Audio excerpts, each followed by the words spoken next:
Salut tout le monde, ici Simon Boulris. Je voulais vous lire la toute première page de mon tout premier roman, sorti en 2009 aux éditions Sémaphore. Ça s'intitule Les Jérémiades. Et ça commence comme suit. Il m'est arrivé de coller ma gomme à mâcher en boule dans l'une de mes narines et de paniquer avec sincérité, ne pouvant plus la retirer de l'endroit fâcheux. Je me rappelle bien la peur de la savoir là, cette gomme, humide et collante, dans une cavité de mon corps. J'ai cru perdre l'odorat, perdre ma dignité et perdre la vie, dans l'ordre. J'avais beau cracher l'air de la narine congestionnée d'une trident, boucher l'autre de l'index, rien à faire. J'allais mourir, une gomme engoncée dans une narine. J'allais mourir car je n'allais rien dire. Je ne dirais rien de cette gomme et laisserais amplement le temps pour une infection mortelle. Le sucre restant de la gomme aurait contaminé mes sinus. Il y aurait eu des complications, il y en a toujours. Je croyais mes cavités nasales reliées au cerveau. La gomme aurait obstrué les neurones qui nous maintiennent en vie et je serais mort dans une évidence la plus asphyxiante qui soit. J'allais aussi mourir car je n'avais pas la technologie pour allier. Dans Total Recall, un film de Paul Verhoeven datant de 1990, l'année de cette gênante mésaventure, Arnold Schwarzenegger extirpait un machin camouflé dans sa narine à l'aide d'un outil futuriste de 2084.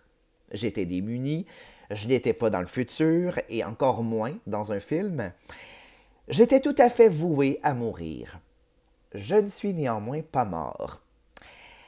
Je me suis réfugié dans une penderie chez mes grands-parents où je me trouvais. Là, dans la penderie, j'ai pu paniquer à mon aise. J'avais le loisir de m'asseoir sur la poubelle, le front caressant les vestes de laine de ma grand-mère enrichies d'eucalyptus et de voir ma petite vie défiler. Et dans mon désarroi prémortem, j'ai soulevé le couvercle de la poubelle pour y jeter l'emballage métallique de ma trident que je serrais encore dans ma main de condamné. En lâchant le papier, j'ai vu, parmi les déchets, le bâtonnet de bois de mon révelo, dégusté une demi-heure plus tôt. On dit de l'être humain qu'il a des instincts de survie en cas de péril. Je n'échappais pas à la règle, malgré ma bouleversante sottise. Dès lors, je fus un autre. Dans le danger qui menaçait, je devins paisible. Je pris le bâton, encore constellé de granules de sucre à la vanille, et l'enfonçai dans la narine pleine de tridents. Puis, comme si mes sinus étaient un lit de neige, je tortillai la gomme autour du bâtonnet, pareil au sirop d'érable qu'on enroule sur une tige, dans la période des sucres. Je retirai le bâton avec la gomme raclée et engluée. Ma vie était sauve. Ma passion pour les révelots m'avait épargné. Alors ça, c'est le début. Si ça vous dit de poursuivre la lecture de façon numérique, ben, le livre est disponible. On ne peut pas sortir de chez soi, mais on peut certainement lire un peu. Alors ça s'intitule Les Jérémiades.